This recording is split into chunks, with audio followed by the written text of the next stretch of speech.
আসসালামু আলাইকুম রহমাতুল্লাহি বারাকাতুহু।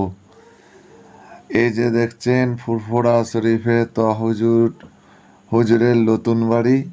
আজ গেছিলাম আপনাদেরকে দেখাবার জন্য। এই ভিডিওটা করার উদ্দেশ্য হলো অনেকেই হুজুরের নতুন বাড়ি অনেকে দেখেনি, অনেকে অন্য অন্য ভিডিওতে কমেন্ট করে বলছেন ভাই এই হুজুরের নতুন বাড়িটা একটু ভালো করে শ্যুট করে একটু দেখালে একটু ভালো হয়। যার কারণে আজকে আমার বন্ধুদের জন্য এই ভিডিওটা করার উদ্দেশ্য হলো এইটাই। এই যে দেখছেন এটা ক্যান্টিন। আপনারা গেলে পরে সামনের দরজার সামনে ঢুকেই দেখতে পাবেন এই ক্যান্টিনটা। এই হুজুরে হলো এই বাড়ি, এইখানে থাকে, এইখানেই সব মেহমানদের সাথে কথা বলা। এই যে দেখছেন বসার সাইডে বসার চেয়ার ফেলা আছে, আপনারা গেলে দেখতে পাবেন সকলেই। বিশাল এলাকা জুড়ে বাড়ি বাড়ি ঘর আছে, আপনার মসজিদ আছে, মুসাফিরখানা আছে, বড় এক মাদ্রাসা আছে। এই যে দেখেন এই মসজিদে নাজমা নাজমা নামে এই মসজিদটা বিশালই সুন্দর, খুবই সুন্দর এই মসজিদ। আল্লাহর ঘর, সবই সুন্দর। এটা আরও একটু গেট আপটা খুবই সুন্দর লাগছে, আমাকে খুবই ভালো লাগছে। এই যে দেখেন বিশাল এলাকা। এই যে দূরে যে বিল্ডিংটা দেখতে পাচ্ছেন সামনে, ওইটা হচ্ছে মুসাফিরখানা। এইটা হচ্ছে আপনার বড় একটা মাদ্রাসা করেছে, কেরাতিয়া মাদ্রাসা। এই যে মাদ্রাসাটা অনেক ছেলেরা কোরআনের হাফেজ হয়ে কারি পড়ার জন্য বাইরে বিদেশে চলে যায়। যার কারণে এইখানে হুজুর এই বড় এক মাদ্রাসা করেছে। এখান থেকেই আপনাদের ছেলেরা হাফেজ হয়ে এখানে কারি হাফেজ। আর এই যে দেখছেন বড় বিশাল এলাকা জুড়েই বাড়িটা, তারই সঙ্গে সঙ্গে মসজিদ আছে, দেখিয়েছি আপনাদেরকে। আর তারই সাথে সাথে বড় এক মাদ্রাসা। এই যে সামনের ঘরটা দেখছেন, এটা একটা মুসাফিরখানা। আরও সামনে আছে, দেখাচ্ছে আপনাদেরকে, চলেন দেখাচ্ছি। বিশাল এলাকা, কি বলবো, আপনারা যেদিন যান দেখতে পাবেন। আর গেলে ওইখানে গেলে পরে আর আসতে মন চাইবে না। আমাদের গেলে ওইখানে গেলে পরে খুবই সুন্দর লাগে, ভালো লাগে, থাকে ওইখানে টাইমটা কাটাই। আপনার যদি মন খারাপ থাকে, আপনি কমসে কম এই ফুরফুরা শরীফের এই হুজুরের নতুন বাড়িতে যে ঘুরে আসবেন, দেখতে পাবেন। গেলে এত সুন্দর একটা জায়গা, আপনার মন মাইন্ড সবই ঠিক ভালো লাগবে। এই যে দেখেন এটা একটা পুকুর করা আছে, সব মাদ্রাসার ছেলেরা এইখানে গোসল করে দুপুরের টাইমে। দেখেন, আপনাদের ভালো লাগলে ভিডিওটা লাইক কমেন্ট করবেন, শেয়ার করবেন। আপনাদের ভালোবাসাতে এত দূর আগিয়েছি। আপনারা খালি আমাকে ভালোবাসা দেন, আর আমার চ্যানেলটাকে কমসে কম একটু সাবস্ক্রাইব করেন, আমাদের পাশে থাকেন। আপনাদের ভালোবাসা দরকার, আপনাদের ভালোবাসা ছাড়া কোনো জিনিসই হবে না, কেউ এগোতে পারবে না। আপনারা যিনি ভালোবাসা দেন, মানুষ আগাতে পারবে। এই যে বাঁশ পড়ে আছে, কিছুদিন আগে বড় কিরাত প্রতিযোগিতা একটা হয়েছিল, আপনারা সকালে জানেন, সেই থেকে বাস এখনো পড়ে আছে। দেখেন কি সুন্দর লাগছে, আমাকে খুবই সুন্দর লাগে এই এলাকাটা। এলে কি বলে বোঝাতে পারবো না। বিশেষ করে আমার আকর্ষণ লাগে দুটোই, এই যে মাদ্রাসা, এই সাইডে মসজিদটা আর মাদ্রাসাটার জন্যে আমি যাই, খালি এক ঝলক দেখার জন্য।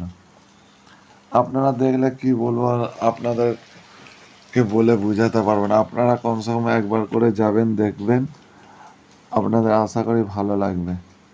আমি প্রতি সপ্তাহে যাই, দেখি, সব দেখে মন ফ্রি করে এসে ওই জায়গা থেকে।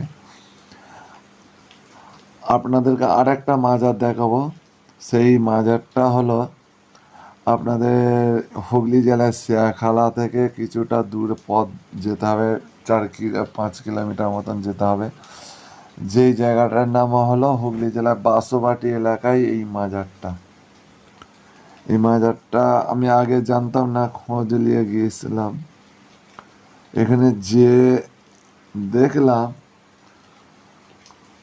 সব বিহারি, সব মেয়ে ছেলে সব আসে, আপনার শ্যামবাজার, বউবাজার, বেহালা, মেটা বুরুজ থেকে এসব জায়গা থেকে আসে, এখানে আসে প্রতি রবিবার আর আপনার বৃহস্পতিবার প্রচুর ভিড় হয় এই জায়গাটা। এটা হচ্ছে মুসাফিরখানা, এখানে ওনারা রান্না করে ওইখানে খাওয়া দাওয়া করছে, ওইখানে বিশ্রাম নেয়, এই জায়গায় এটা হচ্ছে মুসাফিরখানা।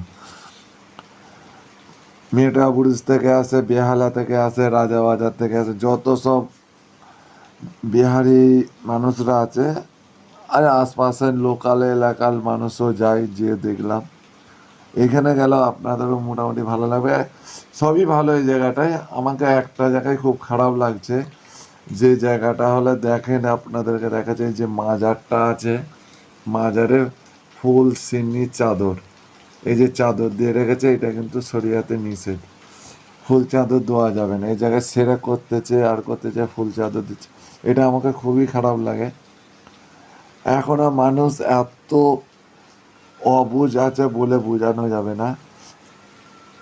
আল্লাহ পাক বলছে একমাত্র সেজদা একমাত্র চলবে আল্লাহ পাকের কাছে, এছাড়া কোনো পীরের দরবারে, কোনো মাজারে কোনো সেজদা করা যাবে না। আল্লাহ পাক বলছে আমি আল্লাহ পাক সব জায়গায়, আমি আল্লাহ পাক সব গুনার খাতাকে আমি আল্লাহ মাফ করে দেবো, কিন্তু সিরেকের গুনাহ মাফ করবো না। এটা একটা হচ্ছে মসজিদ, এই মসজিদে, এই মাজারের পাশে এই মসজিদটা আপনারা গেলে দেখতে পাবেন, না জানলে মানুষকে জিজ্ঞাসা করবেন। মাজারের পিছন দিকে মসজিদটা, মাজারের সাইড এটা আপনারা দেখেন। আপনারা যাবেন না হুগলি জেলায়, হুগলি শিয়াখালা থেকে সিধা পথ 4 থেকে 5 কিলোমিটার, ফের ওখান থেকে গ্রামের ভিতরই তো এই মাজারটা, কমসে কম যেতে এই মাজারের ভিতর থেকে প্রায় 1-1.5-2 কিলোমিটার মতন লাগবে। শেয়াখালা থেকে আধ ঘন্টা লাগবে, পুরি কথা হলো। আপনারা যাবেন, দেখে আসবেন, যেতে বাধা নেই, ওই জায়গায় সেরকে না করে ফেলেন, এটা মাথায় রাখবেন। আপনারা যান, দেখে আসেন। আল্লাহ বলতে তোমরা পৃথিবীতে আমি সব কিছু সৃষ্টি করেছি, কিন্তু তোমরা আমার পৃথিবীটাকে ঘুরে দেখো, ঘুরে দেখো, বিবেক দিয়েছি, বুদ্ধি দিয়েছি, সেইটাকে নিয়ে তোমরা কাজে লাগাও। এই নয় যে তোমরা যে মাজারে সেজদা করবে, এই নয়। ঠিক আছে, চলো বন্ধু, রাখছি। আপনাদের ভালোবাসা একান্ত কাম্য। আপনারা লাইক, কমেন্ট, শেয়ার, সাবস্ক্রাইব করবেন আর আমাদের পাশে থাকবেন। আর ভিডিওটি বেশি বেশি করে শেয়ার করবেন। আপনাদের শেয়ারেই আপনাদের জন্য ভিডিও, আরও ভালো ভালো ভিডিও, মাজারের ভিডিও, ভালো ভালো জায়গার ভিডিও আপনাদের সম্বন্ধে প্রেজেন্ট করব। আসসালামু আলাইকুম ওয়া রাহমাতুল্লাহি ওয়া বারাকাতুহু। দোয়া রাখবেন আমার জন্য।